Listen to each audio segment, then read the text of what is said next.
I had been looking forward to this hike for a while. It was supposed to be an easy one, just a simple out-and-back trail that followed along a river, with a few spots where you could cross over to a nearby road if needed. I was with a group of co-workers, most of whom I didn't know very well, but we had all agreed it would be a nice way to get outside and enjoy the weather. The trail itself wasn't too remote, which is why it had seemed like such a good idea in the first place. The river was always close by, and if something went wrong, the road was never too far away. It felt safe, familiar, until it didn't. We had started hiking in the late morning, and everything was going fine. The trail was shaded by a thick canopy of trees, and the air smelled like pine and damp earth. The river ran alongside us, sometimes close enough to touch, sometimes a little ways off through the trees.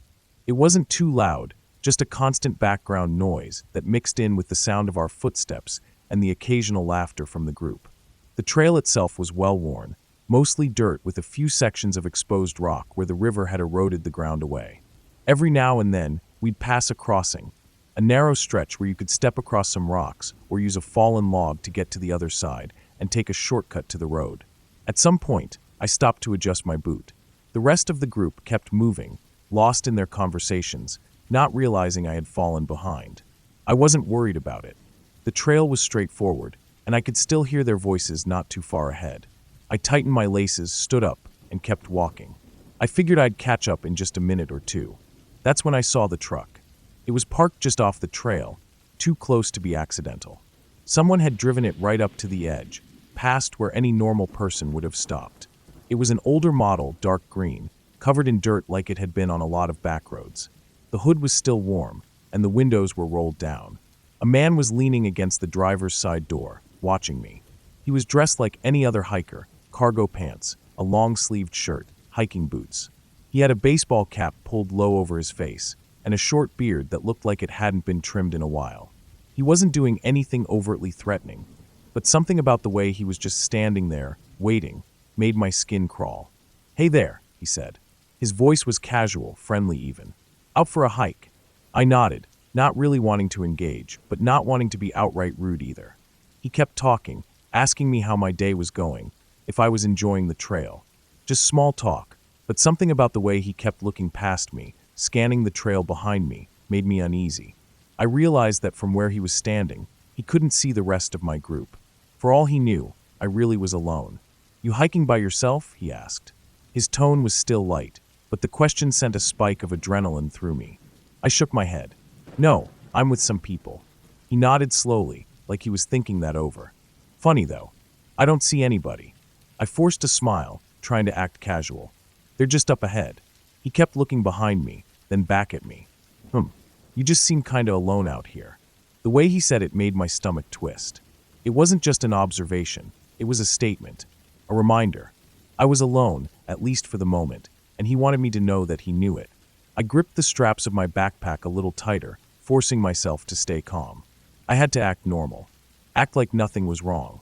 He sighed, shaking his head like he had just remembered something. "Hey, you ever hear of the local hiking club?" I didn't answer. "Yeah, great group," he continued. "I got a business card somewhere in my truck. You should check it out." He gestured toward the passenger side. "You want to come help me find it?" Every instinct in my body was screaming at me to get out of there. I forced another smile, trying to keep my voice light. "No thanks, I think my group is close." The air felt thick, like everything had slowed down. He didn't move at first, just kept looking at me. I felt my pulse hammering in my ears. Then, from somewhere up the trail, a dog barked. It was my co-worker's dog. I had never been so relieved to hear anything in my life. A second later, the dog came bounding up the trail, tail wagging, and I heard voices coming closer.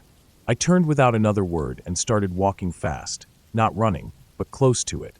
My heart was pounding, so hard I thought I might throw up. I didn't look back. When I caught up to my group, I stayed in the middle of them for the rest of the hike. I didn't say anything about what had happened, not right away. I felt stupid, paranoid, like maybe I had overreacted. Maybe he really had just been socially awkward. But deep down, I didn't believe that. The way he had kept pointing out how alone I was. The way he had tried to get me to come to his truck. The way he had watched me waiting. When we got back to the parking lot, I glanced around, half expecting to see his truck again. It was gone. I never saw him again, but I stopped hiking that trail alone after that. And every time I go hiking now, I pay more attention to who's around me, who's watching, and how easy it is sometimes to find yourself completely alone.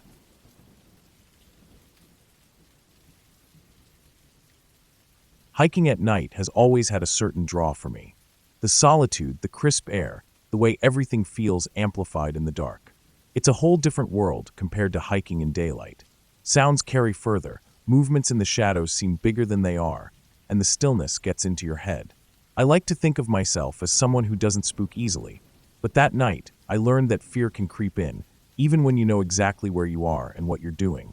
It was early February in Colorado, deep winter, but without snow on the ground. The air was cool but not freezing, a perfect night for hiking. I had decided to take a familiar trail, one I had walked dozens of times in daylight. It wound through a narrow gulch, steep-walled and rocky, with dense brush and trees along the sides. There was no wind that night, which made the silence heavy. Every step I took crunched slightly on the dirt and gravel path, the sound bouncing off the walls and coming back to me. I had a good flashlight, not the weak kind that barely lights the ground in front of you. This one was strong, cutting through the dark and letting me see details clearly. I moved carefully, as I always did at night, my footsteps measured and deliberate. Despite the lack of wind, the cold settled in my clothes, wrapping around me as I moved deeper into the gulch. I was about halfway through my hike when I heard it. At first, it was faint, a distant, wailing sound that barely registered over the silence. I stopped, thinking maybe it was an animal, maybe even the wind shifting, except there was no wind. I stayed still, listening, and it came again. A cry, but not just any cry. It sounded human. It was high-pitched, like someone screaming at the top of their lungs, but muffled in a way that made it even more disturbing. There was a shrillness to it, a desperation. My first thought was that someone was in trouble, but something about the sound was off. It didn't sound like a person screaming for help, not exactly. It sounded wrong. I shone my flashlight in the direction of the noise, but the beam only lit up the trees and rocks. Nothing moved. The sound came again, and now I could tell it wasn't far. Maybe 100 feet away, maybe less. My skin prickled. Then I heard something else. Footsteps. Not mine. Not light, rustling movements like a rabbit or a raccoon. These had weight. Slow, deliberate. Something was moving nearby, something bigger than I was comfortable with. The crunch of gravel and twigs underfoot made my stomach drop. I stayed frozen, trying to calm my breathing, listening. The cry came again, loud and echoing through the gulch, and at the same time, I heard the footsteps shift. They were closer. I aimed my flashlight in the direction of the noise, but the beam caught nothing but trees and rocks. Whatever it was just out of sight. I took a step back. My instincts were screaming at me to move, but I forced myself to stay still, to assess. I knew this area. I knew the animals here. Nothing I was familiar with made a sound like that. I swallowed hard. Another step back. The crunch beneath my feet seemed too loud, like it might give me away. Then another cry. Louder. Closer. My body tensed. My mind was caught between two conflicting thoughts. Run or figure out what the hell was making that noise. The footsteps shifted again. Whatever it wasn't running toward me, but it wasn't backing off either. It was moving, circling, staying close enough that I could hear it but not see it. My heart pounded. This wasn't right. I had to leave. I turned and walked, forcing myself not to run. Running would make noise, could attract attention. I kept my pace steady, my flashlight aimed ahead, my ears straining for every sound behind me. The crying noise continued, but I didn't turn back. I didn't care what it was anymore. I just needed to get out of the gulch. The walk back felt longer than it should have. My legs were tense, every step controlled. I expected to hear footsteps chasing me, to feel something rush up behind me, but it never happened. The crying noise faded as I put distance between myself and the source, but I didn't feel relief. Not yet. I reached my car and got in quickly, locking the doors out of instinct, even though I was alone in the middle of nowhere. My hands were shaking. My breath was unsteady. I sat there for a long moment, flashlight still clutched in my grip, staring at the dark trailhead. When I finally started my car and pulled away, I couldn't shake the feeling that something had been there, watching, following. When I got home, I couldn't let it go. I needed to know. I started searching online. Cry for help, scream at night, Colorado animal screams, screaming animal sounds in the dark. Then I found it. A red fox. The sound I had heard was almost exactly like the mating call of a red fox. I played the clip over and over, feeling the weight in my chest slowly ease. That was it. That had to be it. The footsteps, though. That was the part one couldn't explain. Maybe it was my own fear making me hear things. Maybe the stillness of the night amplified normal sounds, made them seem closer. Maybe I imagined the weight behind them. But I know what I heard, and I don't think I imagined it.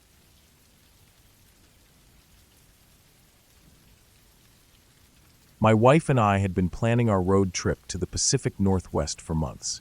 We both loved the outdoors, and there was something about the dense, misty forests and rugged coastline that drew us in.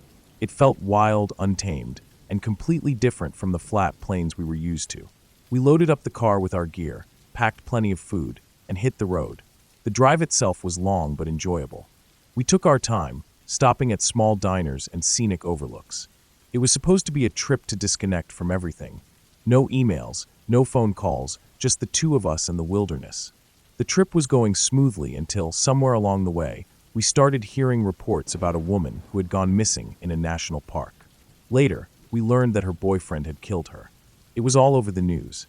The story was horrifying, and it made the wilderness feel different, less like a peaceful escape, and more like something that could swallow you whole. Still, we had already planned our hike deep into the forest, and we weren't going to let the news change our plans. We arrived at the trailhead early in the morning, just as the sun was rising. The air was crisp, the scent of pine thick in the air.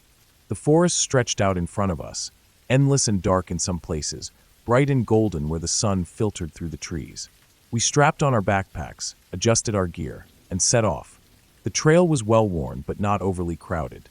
Occasionally, we passed other hikers, but for the most part, it felt like we had the place to ourselves. The deeper we went, the quieter it became. The only sounds were the wind rustling through the trees and the distant call of birds. It was peaceful, exactly what we had wanted. About 5 miles in, the trail started to narrow, winding through dense underbrush.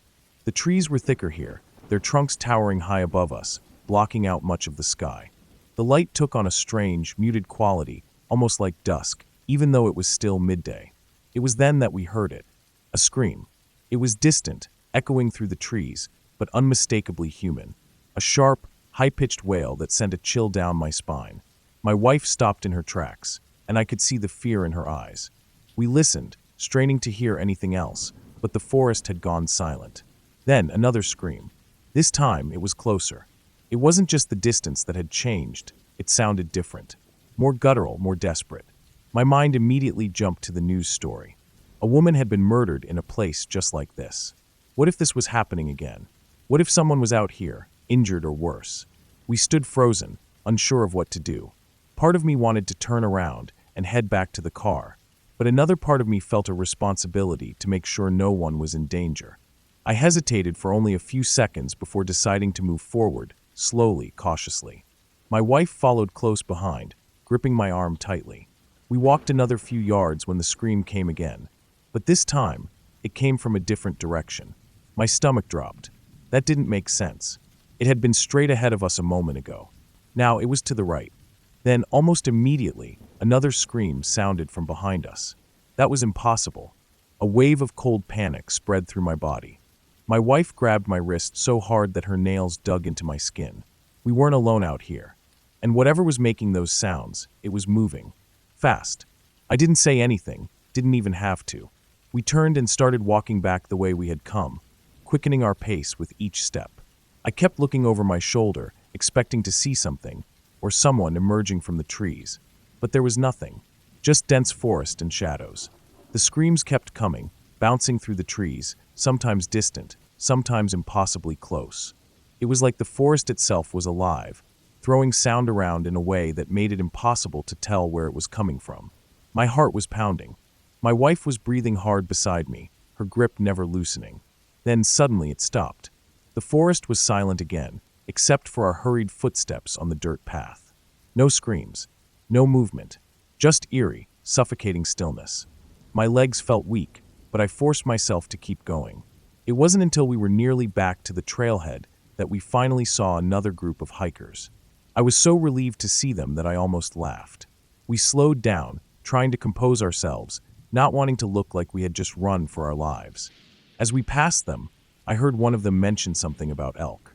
My mind was still racing, so I barely registered it at first.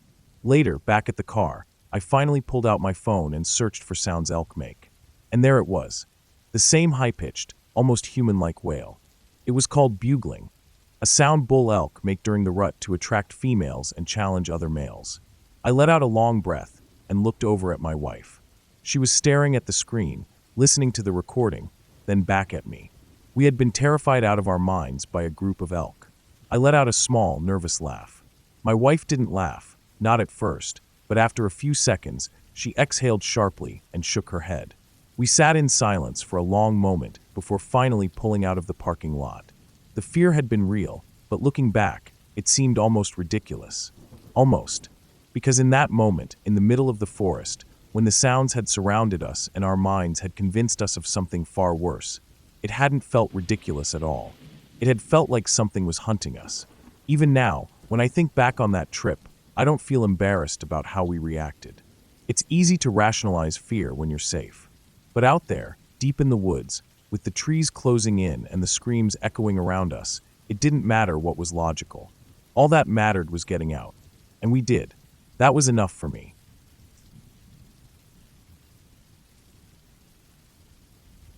I had been planning this trip for a while, wanting to squeeze in one last backcountry camping trip before winter set in. It was late in the season, and I knew that my current gear setup wouldn't handle snow and freezing temperatures well. The valley I had in mind wasn't well traveled this time of year, which was exactly why I wanted to go. I'd be alone, isolated, completely away from people before winter forced me back into civilization. The plan was simple: hike into the valley, set up camp, and then take a side trip to a couple of alpine lakes a few kilometers away. It wasn't an easy route, but I had studied my map and felt confident about the terrain. The lakes were off-trail, requiring some scrambling and bushwhacking, but nothing I hadn't done before.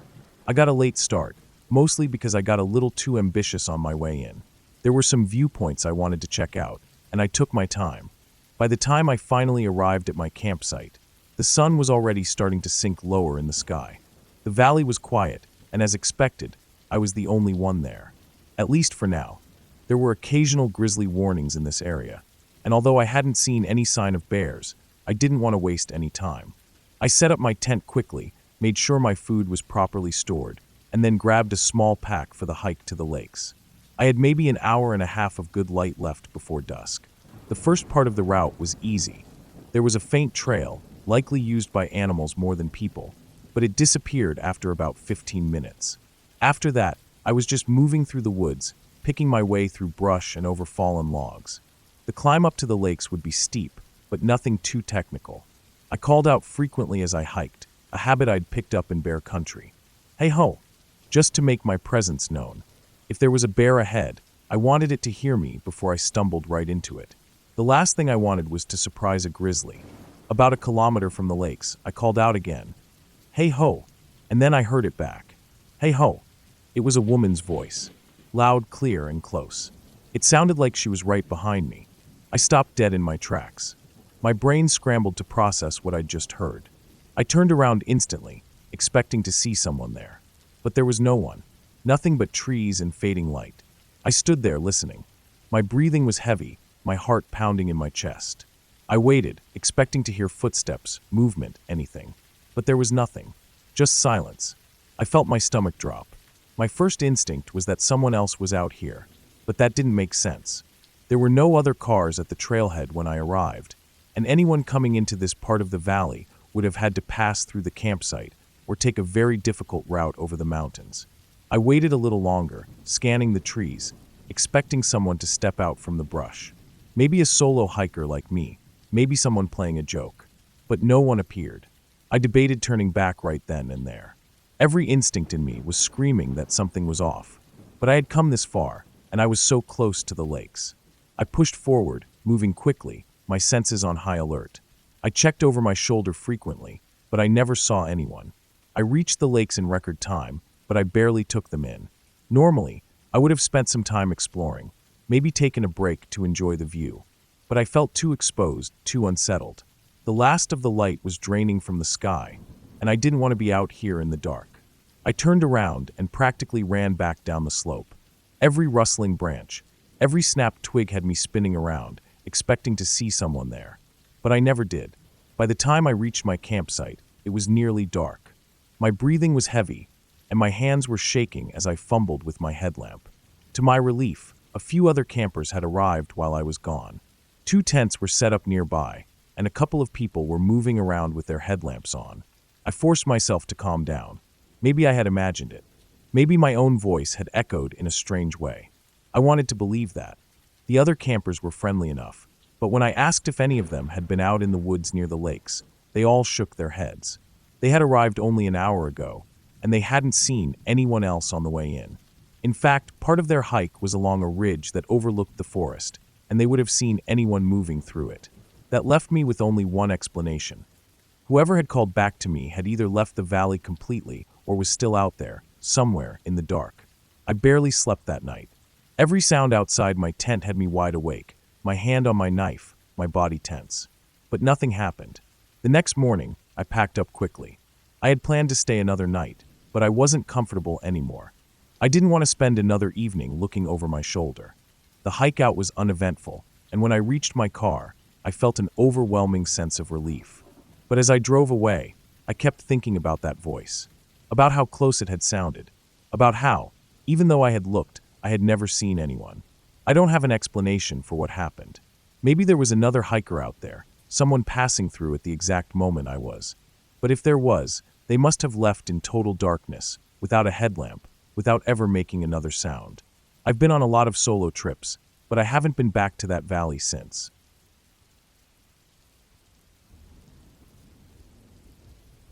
The air was crisp that morning as I parked my car and got my 2 dogs ready for the hike.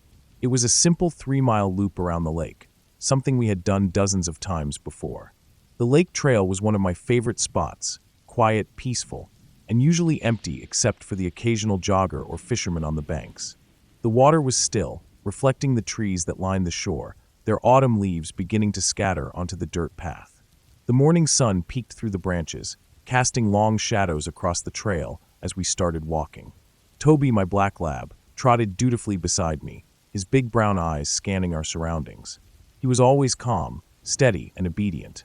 My golden retriever, Charlie, had a different personality. Curious, always sniffing, tail wagging, ears perking up at every little rustle in the leaves. They balanced each other out, and I always felt safe with them, even when walking alone.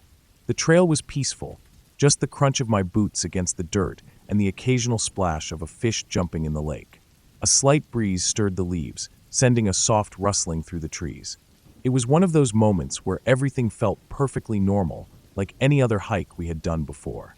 I wasn't thinking about anything in particular, just enjoying the walk, the fresh air, and the time with my dogs.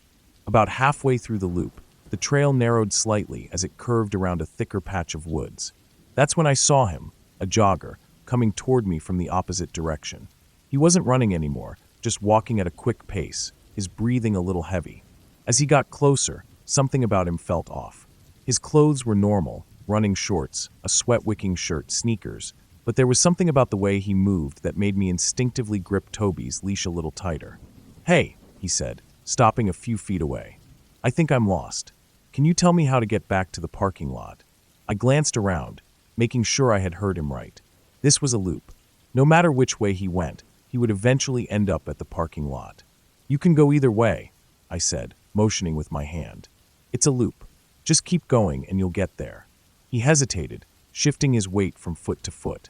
"But which way is faster?" I frowned a little. "It doesn't really matter. It's about the same distance either way." He stepped a little closer. Toby, who had been sitting patiently by my side, suddenly went very still. Charlie, uninterested in the conversation, had wandered off to sniff at some leaves a few feet away. The man nodded slowly, but he didn't move. "So just keep going." I nodded. "Yeah, just follow the trail." He took another step toward me. It wasn't a big step, but it was close enough that I felt uncomfortable. That's when Toby let out a growl. Not a low, uncertain growl, but something deep, serious. A warning. It startled me because Toby never growled. He was the kind of dog who would let a toddler yank on his ears and not even flinch. But this growl was different. It was clear, controlled, and firm. It wasn't just a random noise. It had a message: don't take another step. The jogger's face changed immediately. He lifted his hands, palms out, and took a step back. All right, he said, and then, without another word, he turned and jogged off fast. Faster than I expected. I stood there, watching until he was completely out of sight. My heart was pounding. I hadn't realized how tense I was until he was gone. I knelt down and scratched Toby behind the ears, murmuring praise. Good boy, I said, my voice a little shaky. Good boy, Toby. Charlie trotted back over, oblivious, sniffing at Toby's face like he was trying to figure out what he had missed. But Toby was still watching the trail, his ears perked, his body alert. I exhaled slowly and turned in the opposite direction. I didn't want to keep walking in the same direction as that man. I walked fast, keeping a tight grip on both leashes, my senses on high alert. Every rustle in the leaves, every creak of a branch, I noticed everything. The peaceful walk had turned into something else. By the time I made it back to my car, I was still feeling uneasy. I scanned the parking lot, checking for the jogger, but I didn't see him. I opened the car door, let the dogs jump in, and sat behind the wheel, gripping it tightly. I was safe. Everything was fine. But I couldn't shake the feeling that something had been very wrong about that encounter. I thought about all the ways it could have gone differently if Toby hadn't been there. If he hadn't growled. If I hadn't had my dogs with me at all. I didn't know what that man's intentions were, and I didn't want to. But the moment Toby had made it clear that one more step was a bad idea, the man had backed off. I looked over at Toby, who was now sprawled out in the back seat like nothing had happened. I reached back and gave him another scratch behind the ears. Good boy, I said again, softer this time. I started the car and drove home, grateful for my dog, grateful that I had trusted my instincts, and grateful that whatever might have happened didn't.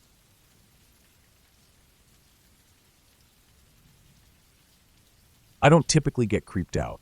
I've spent a lot of time outdoors, hiking in remote areas, camping miles away from civilization, and I've never been the type to let my imagination get the best of me. But one summer day, my wife and I went on a hike, and something about that trail felt different. It was subtle at first, just a feeling in my gut, something I could have ignored. But then my wife mentioned she felt uneasy too. That was when I started really paying attention. It was a warm afternoon, and we had picked a well-known but lightly traveled trail. It wasn't the most remote place we had hiked, but it was far enough out that we didn't expect to see many people. The forest was dense here, thick with pines and underbrush that made it impossible to see far beyond the trail. The sunlight filtered through the trees in shifting patterns, and the air smelled of warm pine needles and earth. It should have felt peaceful. It didn't. At first, I brushed it off as just a passing thought. Maybe I was just feeling off for no reason, just one of those days. But as we walked, I noticed that the usual forest sounds had died down. No birds, no insects, no rustling leaves. Just silence, except for the sound of our footsteps crunching against the dirt path. My wife noticed it too. She wasn't the type to get spooked easily either, but I saw the tension in her face, the way she kept glancing into the trees as we walked. I stopped for a moment, listening. Nothing. No wind, no movement, just an oppressive, heavy stillness. Something was wrong. Let's pick up the pace, I said, keeping my voice steady, not wanting to alarm her more than she already was. She nodded.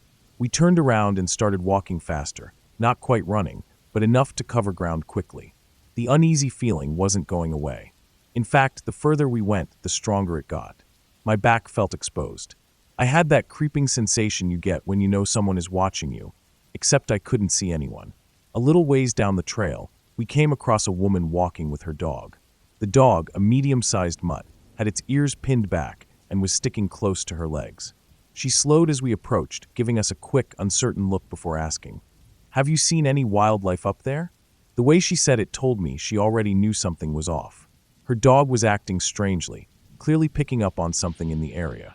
I just shook my head, not wanting to stay and chat. We kept moving, and the feeling of unease never left. I couldn't shake the thought that something had been watching us from the trees, hidden just out of sight. Mountain lions were known to stalk people without them ever realizing it until it was too late. Maybe that was what had been there, silently observing, waiting for the right moment. We made it back to the car without incident, but the feeling lingered. Even as we drove away, I couldn't stop thinking about it. Maybe it was nothing. Maybe it was just paranoia. But I've never ignored my instincts before, and I don't think I imagined the way the forest had gone silent. Somewhere out there, hidden in the trees, something had been watching us. And whatever it was, it had stayed just out of sight, patient, waiting. We never went back to that trail.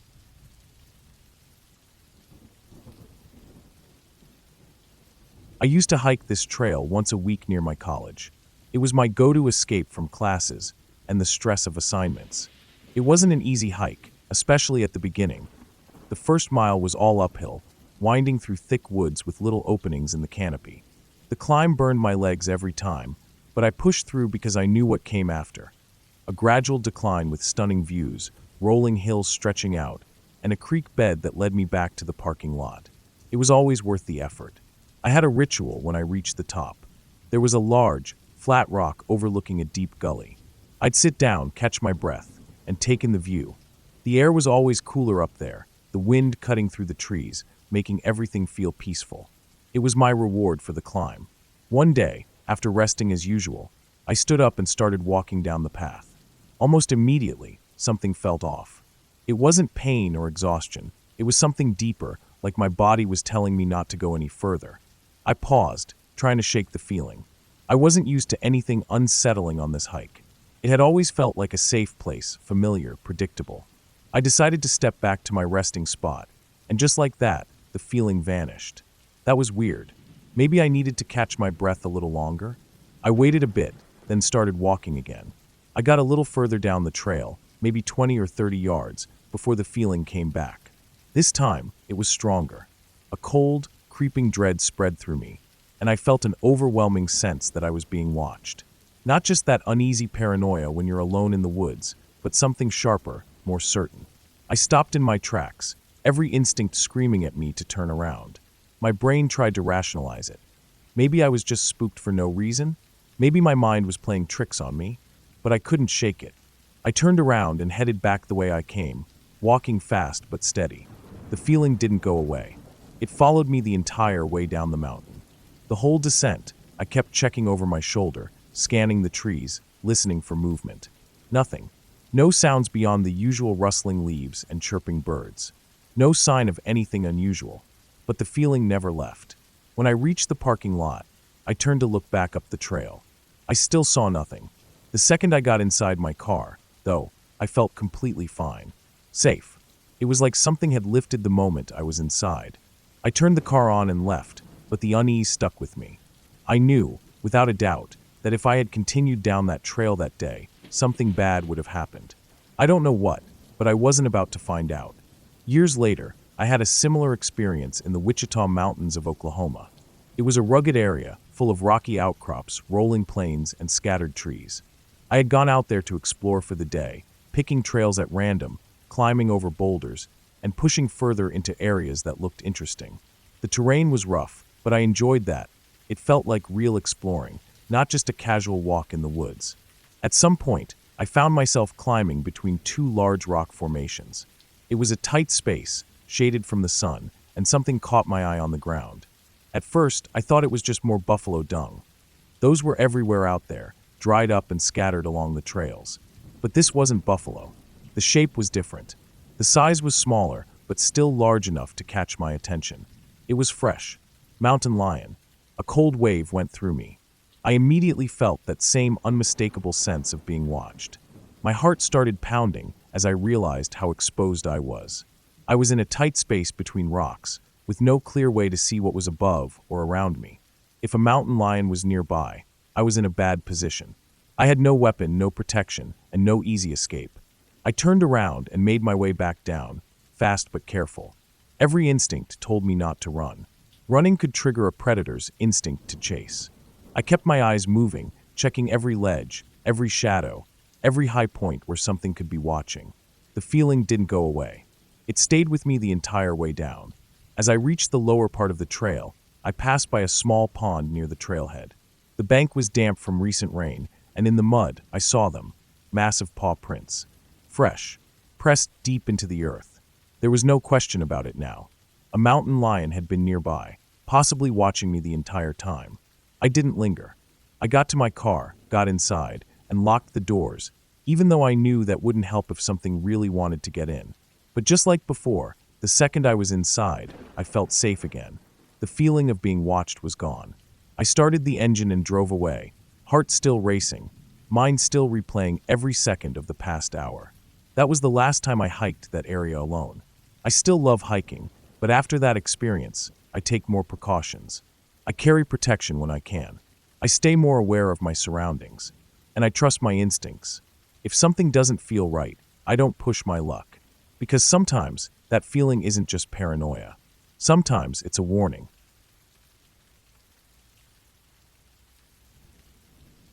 I hike alone at night.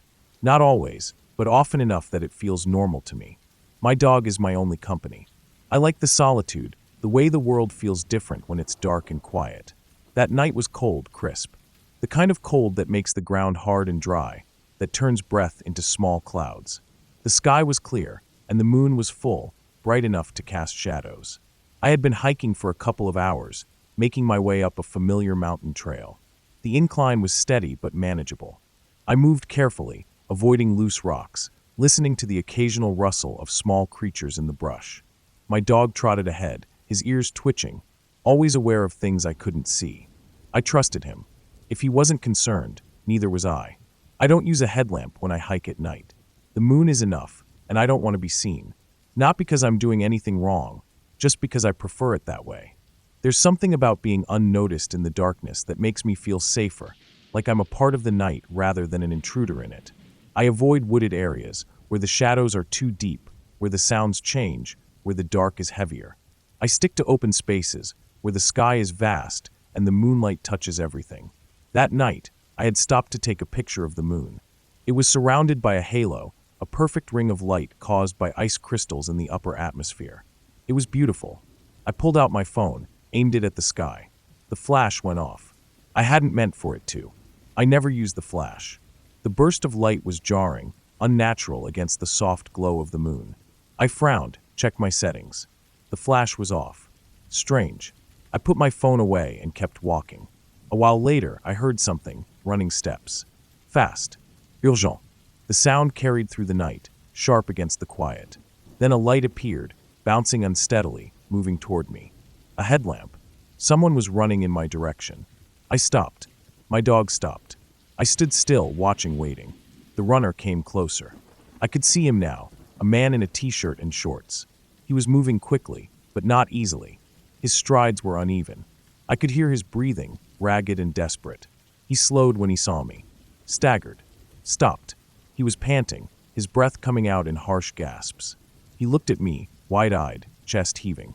His skin was pale, almost colorless in the moonlight. He was shivering violently, his arms wrapped around himself. I understood immediately. He was lost. He was underdressed for the temperature, had likely been running for hours just to stay warm. If he stopped, hypothermia would set in quickly. He had seen my flash. Somewhere in the vast darkness of the mountains, he had seen that single moment of light, and he had run toward me. I motioned for him to follow me. He fell into step beside me, still shaking, still breathing hard. I didn't speak. He didn't either. But he kept moving. That was the important thing. The descent took time. The cold had drained his strength. He stumbled often, but I slowed my pace, adjusted for him. My dog walked ahead, leading the way. The only sounds were our footsteps on the hard earth, his breath still uneven, the faint rustling of the wind through dry grass. The air smelled of frost and distant pine. As we moved lower, the temperature rose slightly. The cold was still sharp, but less biting. The trail leveled out, became easier to navigate. I could hear the distant hum of the highway. We were getting close. Then, finally, his car. A dark shape against the pale gravel of the parking area. He fumbled for his keys, hands shaking too much to work properly. He leaned against the car for support, took deep breaths, trying to steady himself. His headlamp cast strange shadows as he moved. It was only then that he seemed to really see me. He straightened slightly, looked at me, at my dog, then back at me. Something in his expression shifted, realization maybe. He had been lost, freezing, on the verge of collapse. And then, out of the darkness, a flash of light. A woman, standing silently in the night with a dog, leading him to safety. And now, she was turning away, heading back into the mountains, as if she had never been there at all. I saw the moment the thought crossed his mind. The way he hesitated, as if trying to decide if this had actually happened or if he had imagined it in his exhaustion. He said something then, his voice hoarse, but I didn't quite catch it. I nodded once, then turned and walked away. The mountains swallowed me again. The darkness closed in. The cold settled against my skin. My dog moved beside me, silent and sure. Somewhere behind me, an engine started. Headlights cut through the night, then disappeared. And I kept walking.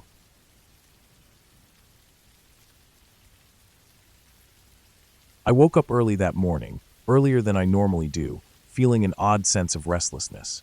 It wasn't anxiety, exactly, but I had the urge to get outside, to move, to do something that would tire me out. The weather was less than ideal. Gray clouds hung low, and a light drizzle speckled my window. But I'd hiked in worse. I was used to being alone in the woods, and this particular park was one I'd visited countless times. It was familiar. Safe. I threw on a rain jacket, packed a small backpack with some water, a granola bar, and my pocket knife. Not that I ever expected to need it, and headed out. The drive there was uneventful, the roads slick with rain, the sky a dull, washed-out color. When I pulled into the parking lot, I wasn't surprised to see only one other car, an old silver sedan that looked like it had been there for a while. The park was never busy on days like this. I stepped out of my car and stretched, breathing in the crisp air. The smell of wet earth and pine was thick, one of my favorite scents.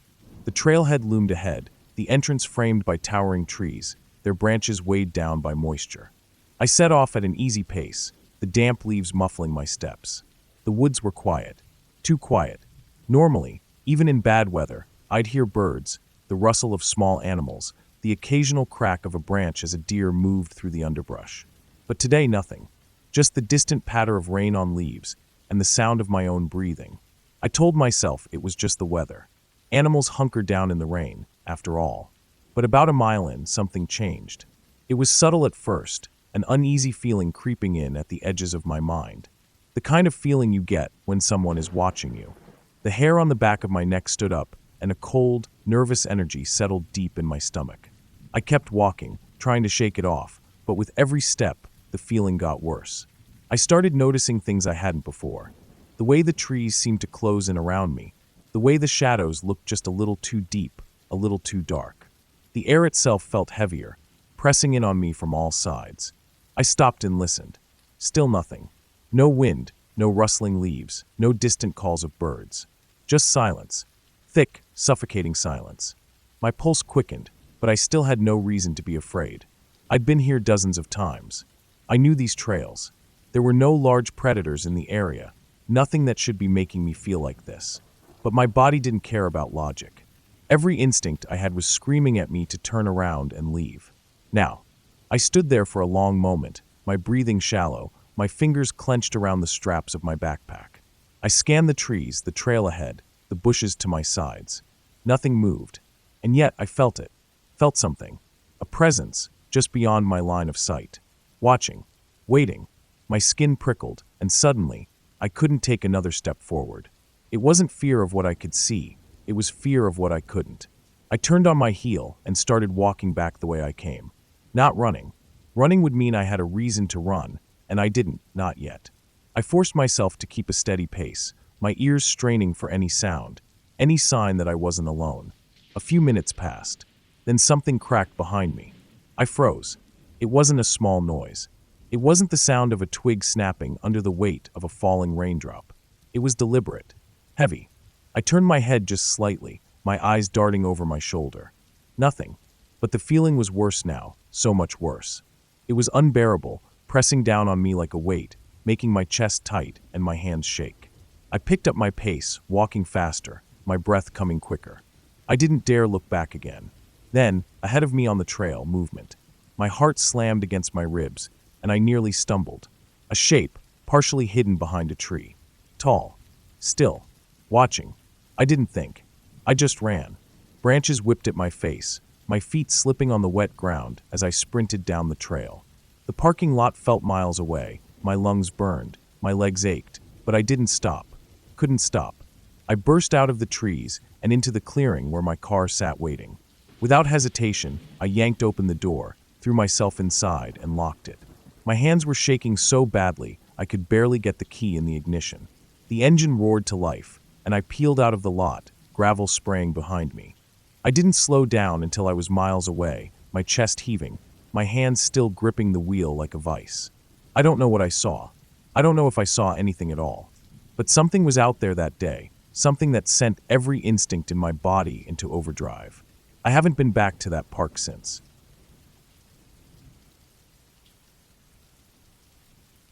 I always liked taking my dogs for a walk around the lake in the late afternoon. It was a quiet, familiar trail, a 3-mile loop that wrapped around the water, lined with tall pines and thick underbrush. The ground was packed dirt, well-trodden, with occasional wooden bridges over inlets where the lake reached into the forest. Most of the time, I saw the same handful of people, other dog walkers, joggers, an older couple who fished from the same spot every weekend. It was peaceful, predictable. That day, the air was crisp with the first real bite of fall. Leaves had started to turn, and the wind sent them skittering across the path. My black lab, Toby, trotted beside me with the steady confidence he always had. He was a big dog, built solid, and rarely reacted to anything unless it truly warranted his attention. My golden retriever, Max, was the opposite, constantly distracted, nose buried in the leaves, tail wagging at every new smell. He was friendly to a fault, always looking for someone to greet. We had made it about halfway around the loop when I saw the jogger. He was coming from the opposite direction, moving at a steady pace but slowing as he neared me. Something about the way he approached made me uneasy before he even opened his mouth. His run wasn't smooth. His arms were too stiff, his stride awkward, as if he was too focused on something else. When he got close enough, he slowed to a stop, breathing just a little too hard for someone who should have been in a jogging rhythm. "Hey," he said, glancing around like he was making sure no one else was nearby. I think I got turned around. "Where's the parking lot?" I frowned. The question didn't make sense. It was a loop. There was only one main parking lot, and no matter which direction he went, he'd end up there. I pointed down the trail. "You can go either way. It's a loop, so if you keep walking, you'll get there." He didn't nod or react like someone who just got the answer they were looking for. Instead, he stared at me for a beat too long, then asked again, "Yeah, but which way is the fastest?" I hesitated, feeling an edge of irritation now. "It's the same either way." He stepped an inch closer. "So, you're saying if I go that way?" He jerked his chin in the direction I'd come from. "I'll reach the parking lot?" I nodded, my grip tightening slightly on Toby's leash. My lab hadn't moved an inch since the guy stopped me, which wasn't unusual, but something about his stillness felt different.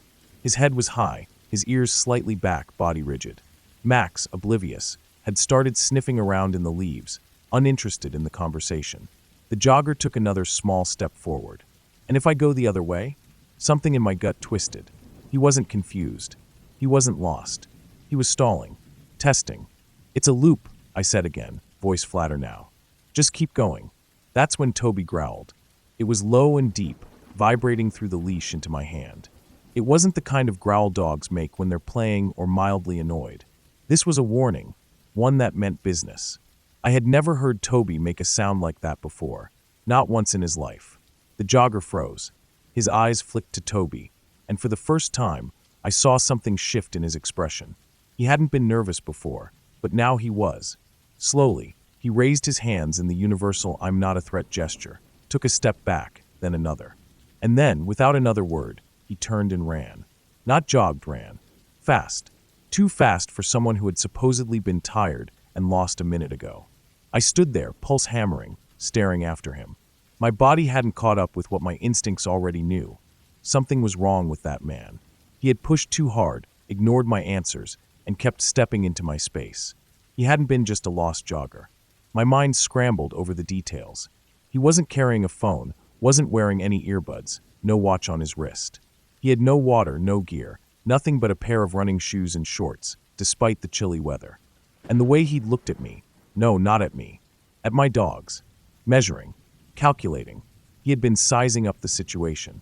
I turned in the opposite direction and started walking quickly, glancing over my shoulder every few steps. My ears strained for any sound of footsteps, any sign that he had doubled back. The wind rustled the trees, and somewhere in the distance, a bird called out. Otherwise, silence. I walked faster. Toby stayed alert beside me, his usual relaxed demeanor gone. Every so often, he'd glance behind us, ears flicking back. "Max," finally catching on to the tension, stuck closer to my side. By the time I reached the parking lot, my chest was tight with nerves. My car sat where I had left it, nothing out of place. I hurried the dogs inside, locking the doors as soon as they were in. Only then did I sit there for a second, gripping the steering wheel, letting out a shaky breath. I reached down and scratched behind Toby's ears. "Good boy." My voice was barely above a whisper. He sat there, steady, unshaken, eyes still on the trail. That was the first time I had ever heard him growl. And that, more than anything, was what stuck with me the most. Because whatever that jogger had planned, Toby had known it before I did. And I don't want to think about what might have happened if he hadn't been there.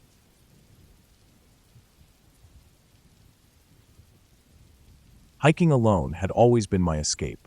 There was something about the solitude, the silence, the complete detachment from the noise of everyday life that I craved. I had done solo hikes before, long treks through mountains and forests, always trusting my instincts and my preparation. This trip was supposed to be the same. A remote canyon in Utah, deep in the desert, untouched and rarely traveled. I had spent weeks researching it, poring over maps, reading old hiking forums, gathering what little information was available. There were no official trails, no park rangers, no designated campsites. Just open, empty land. The kind of place where you could walk for miles and never see another human being.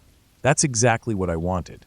I arrived early in the morning, my car bouncing over miles of rough dirt roads. The last sign of civilization had been nearly an hour ago, just a faded gas station where I topped off my tank. Now it was just me and the landscape, miles of barren rock, rising cliffs, and dry riverbeds stretching endlessly into the distance. I parked at a small pull-off near the edge of the canyon. There were no signs, no markers, nothing to indicate that anyone had ever hiked here before. Perfect. I shouldered my pack and began my descent. The canyon walls loomed around me, curving in smooth, wind-carved patterns. It was breathtaking in its stillness. Even my footsteps barely made a sound on the packed dirt. I felt completely alone. By midday, I had reached the dry riverbed at the canyon floor. The old wash snaked through the valley, its cracked surface marked only by the occasional animal track. I followed it, knowing it would lead me deeper into the canyon's heart. The sun was relentless, beating down on the rock around me.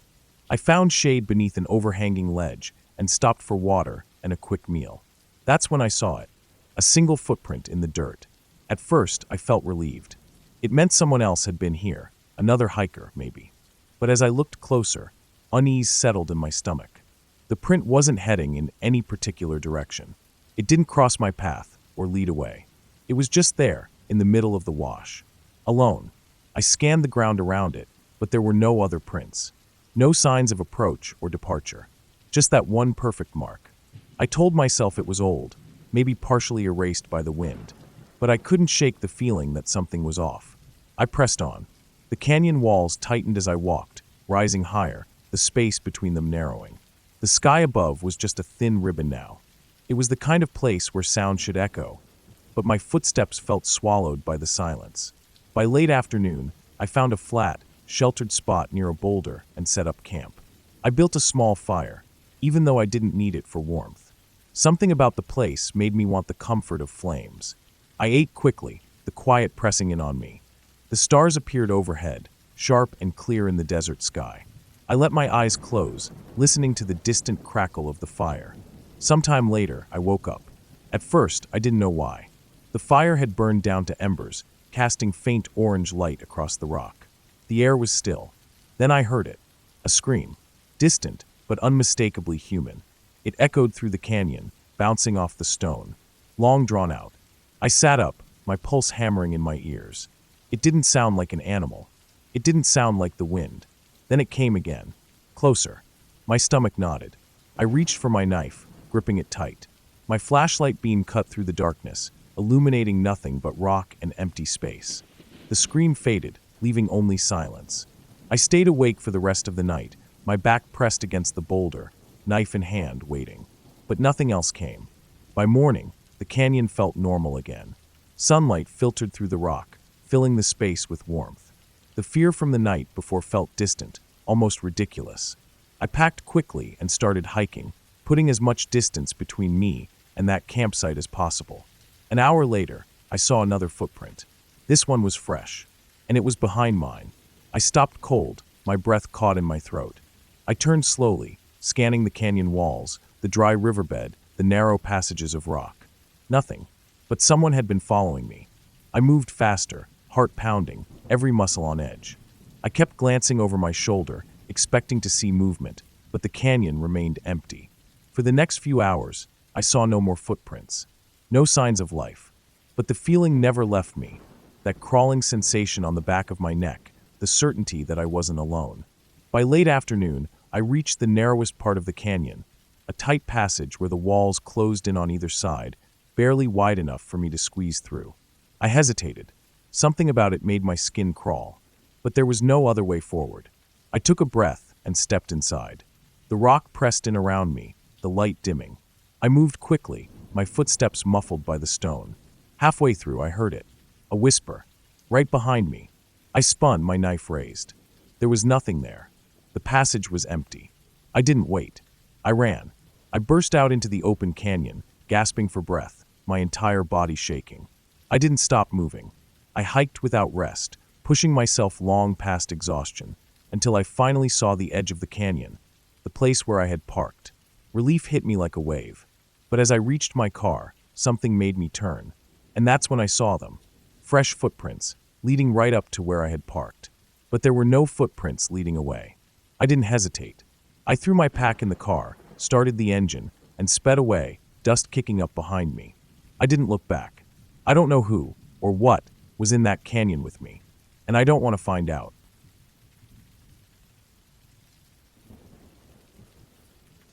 I had always considered myself an experienced hiker. I'd tackled remote trails in Montana, camped solo in the Sierras, and even spent a few nights alone in the backcountry of Alaska. I knew how to read a map, use a compass, and handle myself in the wilderness. So when a friend mentioned a lesser-known trail in the Smoky Mountains that led to an abandoned fire tower with an incredible view, I jumped at the opportunity. The trail wasn't marked on most maps, and according to my friend, only a handful of people knew about it. It's a little overgrown, he had warned, but it's worth it. Just make sure you follow your GPS. That should have been my first red flag. I set out early in the morning, my pack loaded with enough supplies for an overnight trip. The first few miles were relatively easy, though the trail was narrower and more rugged than I had expected. Thick tree roots snaked across the ground, and sections of the path had been washed out by recent rains, but I pressed on, confident in my navigation skills. As the day wore on, the trail became harder to follow. Overgrown brush clawed at my legs, and fallen trees forced me to detour more than once. Still, my GPS showed I was on track, so I wasn't too concerned. I figured I'd make it to the fire tower by late afternoon, set up camp, and enjoy the sunset from the top. But then, something strange happened. I was about 5 hours into my hike when the trail simply disappeared. One moment, I was following a faint but visible path. The next, I was staring at an unbroken wall of trees and undergrowth. I pulled out my GPS. The screen still showed a route ahead, but no matter which direction I looked, there was no sign of a trail. I tried to remain calm. Maybe I had veered slightly off course. I backtracked about 20 feet, but the path behind me had become just as unclear as what lay ahead. It was as if the forest had swallowed the trail while I wasn't looking. I took a deep breath and decided to bushwhack my way forward, relying on my GPS to guide me. I pushed through thick ferns and tangled branches, my pace slowing as the undergrowth thickened. Minutes turned to an hour, and still, there was no sign of the fire tower or even a clear direction. Then, my GPS screen froze. I tapped it, shook it, even restarted it. Nothing. The map remained stuck, and my location marker refused to update. Frustrated, I pulled out my compass, but something was off. The needle spun lazily, refusing to settle on north. A cold wave of unease rolled over me. I wasn't lost. I couldn't be. I had been following the route. But the tools I relied on were suddenly useless, and the forest around me had no landmarks, no defining features. Just endless trees, stretching in every direction. I decided to turn back. At the very least, I could return to my last known location and reassess. But after walking for what felt like an hour, nothing looked familiar. The trees all seemed identical, and there were no signs of my previous passage, no broken branches, no footprints in the soft earth. Panic began to creep in. I stopped and forced myself to think rationally. The sun was still high, and I had enough food and water to last a couple of days if necessary. I wasn't in immediate danger. I just needed to stay calm and find my way out. That's when I heard the first sound. A twig snapping. I wasn't moving. I hadn't stepped on anything. But something, or someone had. I turned slowly, scanning the trees. The dense foliage made it impossible to see more than 20 feet in any direction. But I felt something. A presence. The kind of feeling you get when someone is watching you. "Hello," I called out. Silence. I strained to listen, but the forest was eerily quiet. No birds, no rustling leaves, just a heavy, oppressive stillness. I tried to shake it off. Maybe it was just an animal. A deer, a fox, something harmless. But deep down, I knew that wasn't true. I had spent enough time in the wilderness to know the normal sounds of the forest. This wasn't normal. I picked up my pace, trying to move as quickly and quietly as possible. Every few minutes, I paused to listen.